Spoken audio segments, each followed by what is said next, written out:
男人明明没有开工厂，却要当电冰箱厂的配件供应商。没错，我们众诚来做你们努西厂的供应商。简单的来说，就是我们众诚也打算拓展业务领域，并且已经深入的和电子生产厂家达成了合作。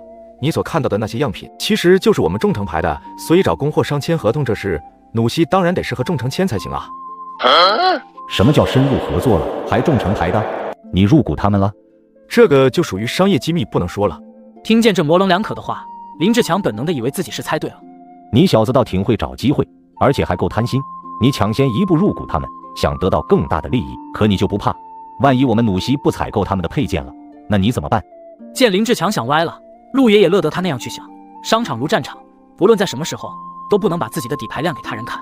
林厂长，说实话，出来走这一趟，我才发现咱们那边发展的还是太保守了。这边的条件好，跨海过来投资建厂的港商多得很，未来电子市场只会越来越兴旺。我和这家电子厂深度合作，刨除启动器和保护器这2个配件不生产，一样可以做其他的配件，而且有我的销售团队，再加之这边的市场环境，根本就不愁销路。所以我这次更多的还是赌未来，而不是想趁火打谁的劫。你可以放心，我给你的价格保证最低，别的不敢说，比智科原本给你的供货价低30%，还是能够做得到的。林志强给陆野的那些智科材料中，也有一份智科的报价单，而华兴那边给他的初始报价，比智科给努西的供货价低了30%还不止。陆野此刻给林志强放出这个钩子，为的就是安抚林志强，免得他太过生气。果然在听到这个报价后，林志强的心里好受多了。你小子还真是，价格方面咱们暂且先不谈，毕竟检测结果还没有出来。你说的那个电子厂，我们都没考察过，怎么能知道他们到底是什么规模，能否保证我们配件的供应量？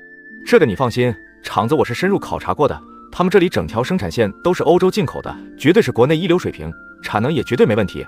如果你不放心，可以派人过来考察，我也可以给你们发一些照片以及他们的设备信号参数，这都没问题。再说了，不是还有合同约束吗？把违约金定高点，你还有什么好怕的？你小子真是把什么都算计到了。其实林志强在这一点上是陷入了惯性思维的。陆野之前所做的事，每一件都是面面俱到，尤其是承接他们努西电冰箱，更是完成的十分出色。是以在林志强的印象里，陆野就是一个做事喜欢谋而后动的人，所以陆野一说可以考察，还可以邮寄照片，林志强便没有太多怀疑。而陆野其实是给林志强玩了一手兵不厌诈，否则就以华兴电子厂现在的规模，还真是让人有些看不下去眼。那就等检测结果出来再说吧。挂断了电话，陆野脸上露出微笑，他现在手里的资金可是有限的很，而且也宝贵的很，哪里会舍得入股华兴电子厂？他想到的办法是自己在这边注册个公司，然后再委托华兴代工生产，挂上众诚的牌子，转售给努西电冰箱厂，贴牌代工。这种操作方式在后世简直不要太普遍。齐贤面带笑容，将送药组移送看守所的事情转述给了舒天琪。老齐做得好，这次多亏了你。那小王八蛋出不来，宋家那边肯定急得不行，接下来你有什么想法？我的想法一直都很简单，那就是让那小子在里面好好的蹲苦窑。至于宋家，他们算个屁。舒老爷子暗中出手的事并没有告诉舒天琪，所以此刻舒天琪也并不知道，在湘江一场汹涌的风暴已经悄然形成，而这场风暴的中心正是宋家的海运公司。老齐，帮我安排一下，今天晚上我准备宴请一下那几个年轻人，表达一下感谢。另外公安的那点手续还要你帮我弄一下，我准备尽快文文回湘江。老爷子很惦记他孙女，我怕回去晚了老爷子不高兴。没问题，都包在我身上。房门打开，舒文手里拿着个文件夹子走了进来。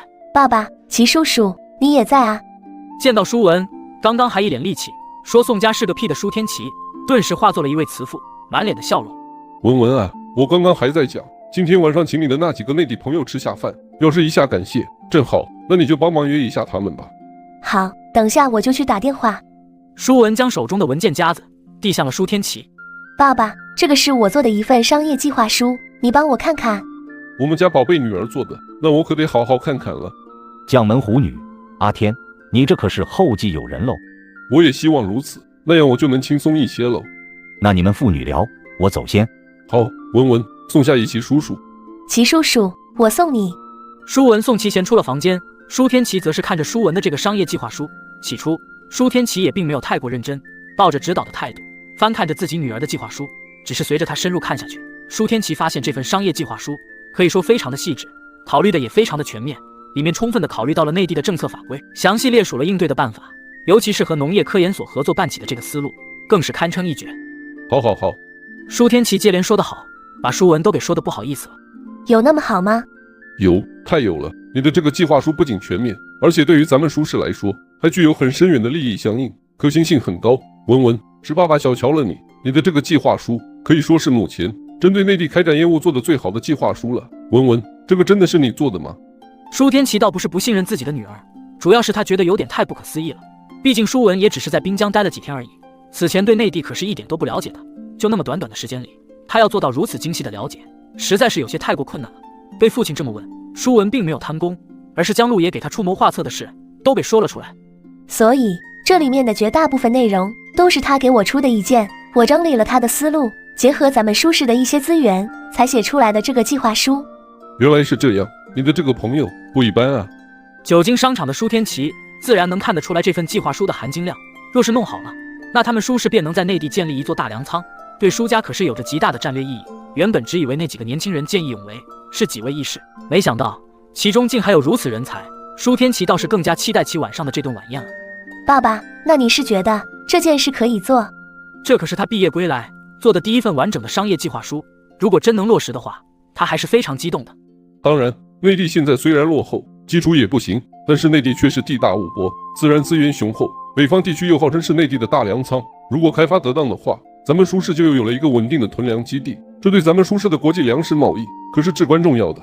太好了，爸爸，这个计划书是我写的，你能不能把这个项目交给我来做啊？我保证，我一定会全力以赴，努力把它做好的。好，不过爸爸还是不放心你一个人，我准备从公司里抽调一批精英给你用，让他们来辅助你。谢谢爸爸。尽管舒文才刚刚毕业，没有任何实操经验，舒天琪也毫不犹豫的愿意将这次的项目交给舒文来主导，因为对于舒天琪来说，舒文的成长经验比这个项目的得失可重要得多。离开父亲的房间以后，舒文并没有给陆爷打电话，而是直接驱车让司机送他回到东方宾馆。被允许带人来做这个项目的舒文此时非常的激动，他急切的想要找人分享他的这份快乐。齐贤为舒天琪安排的落脚地点是阳城国际宾馆，距离东方宾馆并不算太远。父亲到来，舒文也跟着搬到了国际宾馆居住。是以这2天，舒文也只是通过电话与陆野他们保持着联系。一集不够看，主页置顶视频可以提前观看30集哦。